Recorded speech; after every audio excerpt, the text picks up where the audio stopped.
নমস্কার বন্ধুরা, তো সবাইকে স্বাগত জানাচ্ছি আমার চ্যানেলে। তো আজকে আবার চলে এসেছি নতুন একটি ভিডিও নিয়ে।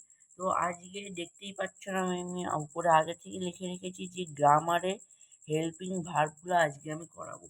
তো এইখানে আমি আগের ভিডিওতে যা যা শব্দ লিখিয়েছিলাম সেগুলো লিখেছি এবং কয়েকটা নতুন শব্দও লিখিয়েছি। এবং তারপরে ইস, আর, অ্যাম, ইস, আর এইগুলো যেগুলো দেখতে পাচ্ছ এইগুলি হচ্ছে মোট 3টে হেল্পিং ভার্ব এবং এইগুলি আমাদের বাক্যে ব্যবহৃত হয়। এবং যেহেতু এইগুলি হেল্পিং ভার্ব বা এর আরেক নাম হচ্ছে বি ভার্ব, তো যেটা সবাইরা বলে। তো আজকে আমি দেখতে পাচ্ছি এগুলো লিখে রেখেছি এবং আজকে শুধু এর বাংলা অর্থগুলো বোঝাবো আর লিখেও দেবো। তো প্রথমটা আছে কি আছে, দিস ইজ। এইটার বাংলা অর্থ হচ্ছে এটা হয়। তো আমি এখানটা লিখে দেবো এটা হয়।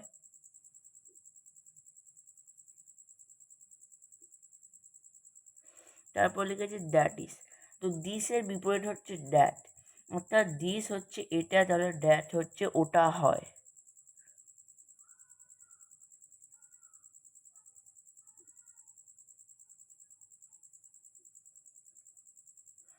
তারপরে এখানটা লিখেছি দিস ইজ আর those is, sorry are, this আর দোস আর। এইখানটা আর লেখার আমার মূল কারণ হচ্ছে এই যে দিস এই প্লুরাল, অর্থাৎ দিস বলতে একটাকে বোঝায়, দিস বলতে এক বা একাধিককে বোঝায়, একাধিককে বোঝায়, তাই আমি এখানে দিস আর লিখেছি। আর এটার বাংলা অর্থ হচ্ছে এগুলি হলো।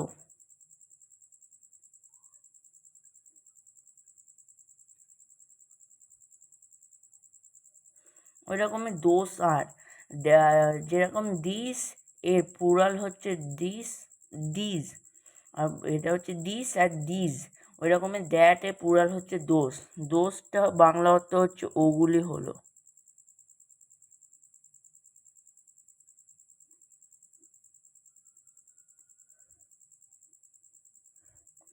তারপর লিখেছি ইট ইজ।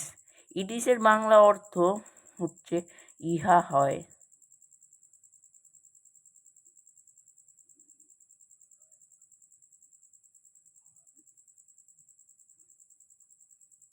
তারপর লিখেছি আই অ্যাম। আই অ্যামটা খুবই সহজত্ব এবং এইটা আমাদের নিজের সম্বন্ধে বোঝাতে, যেমন I am Ram, I am Shyam, etc etcetera.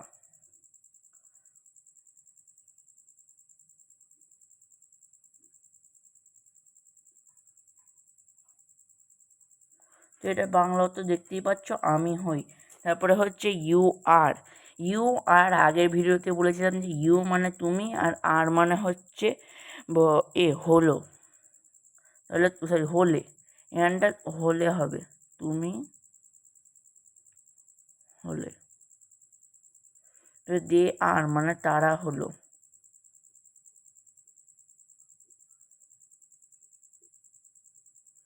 আর আগের দিনই বলেছিলাম যে হিটা ব্যবহৃত হয় কোনো ছেলেকে বোঝানোর জন্য, সিটা ব্যবহৃত হয় মেয়েকে বোঝানোর জন্য। এটা ইংরেজিতে এর প্রকারভেদ আছে যে হি আর সি, কিন্তু বাংলায় এর অর্থ একই, সেটা হচ্ছে সে। আর ইস মানে তো সবারই জানে হয়, তাই এখানটা আমি সে হয় আর সে হয় লিখে দিলাম।